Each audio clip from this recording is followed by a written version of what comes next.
CJI ने चुनाव आयोग को नोटिस थमा दिया है और चुनाव रद्द करके नए सिरे से वोटिंग से ये जुड़ा मामला है और ये मामला चुनाव आयोग के सामने आया है और एक तरीके से ये चुनाव आयोग को झटका है सुप्रीम कोर्ट से। चुनाव आयोग को ये एक बार फिर से झटका लगा है। सुप्रीम कोर्ट की 3 जजों की बेंच ने चुनाव आयोग को एक बार फिर से नोटिस थमा दिया है। सुप्रीम कोर्ट की इस बेंच की अगुवाई सीजेआई डीवाई चंद्रचूड़ ने की।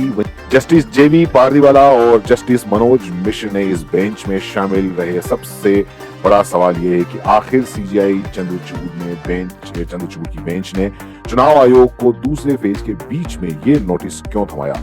आइए जानते हैं इस पूरे मामले को कि आखिर क्या है मामला। दरअसल सुप्रीम कोर्ट में नोटा से जुड़ी एक याचिका लगाई गई है। ये याचिका शिव खेड़ा ने लगाई है। इस याचिका में ये मांग की गई है कि सुप्रीम कोर्ट चुनाव आयोग को ये निर्देश जारी करे कि अगर नोटा यानी नन ऑफ द अबव को किसी भी कैंडिडेट से ज्यादा वोट मिल जाते हैं तो उस सीट पर चुनाव को रद्द कर दिया जाए। इतना ही नहीं, याचिका में यह भी मांग की गई है कि ऐसा होने पर उस सीट पर नए सिरे से चुनाव कराए जाएं।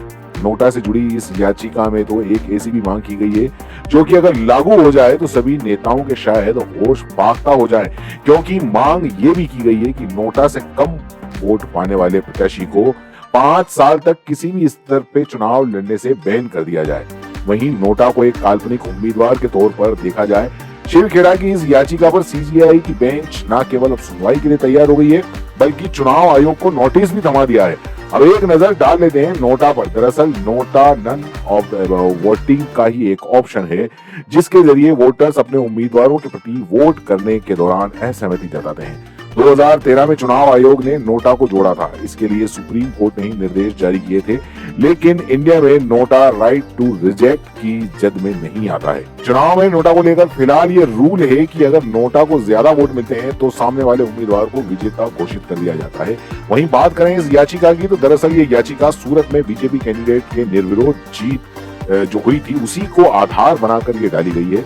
उसी बीजेपी के उम्मीदवार मुकेश दलाल के निर्विरोध जीत के संदर्भ में ये याचिका दायर की गई है, जिस पर सीजेआई की बेंच ने चुनाव आयोग को नोटिस जारी कर दिया है। साथ ही नोटा को लेकर लगाई गई याचिका पर सुनवाई के लिए भी तैयार हो गया है। ऐसे में अब यह सवाल है कि सीजेआई की नोटिस का चुनाव आयोग अब क्या जवाब देता है। साथ ही नोटा को लेकर अब जब सुप्रीम कोर्ट में सीजेआई की बेंच में सुनवाई होगी तो इस पर क्या फेज आएगा और इस पर सबकी नजरें टिकी रहेंगी। इस खबर में बस इतना ही। अपडेट के लिए और खास खबरों के लिए हमारे साथ में जुड़े रहिए।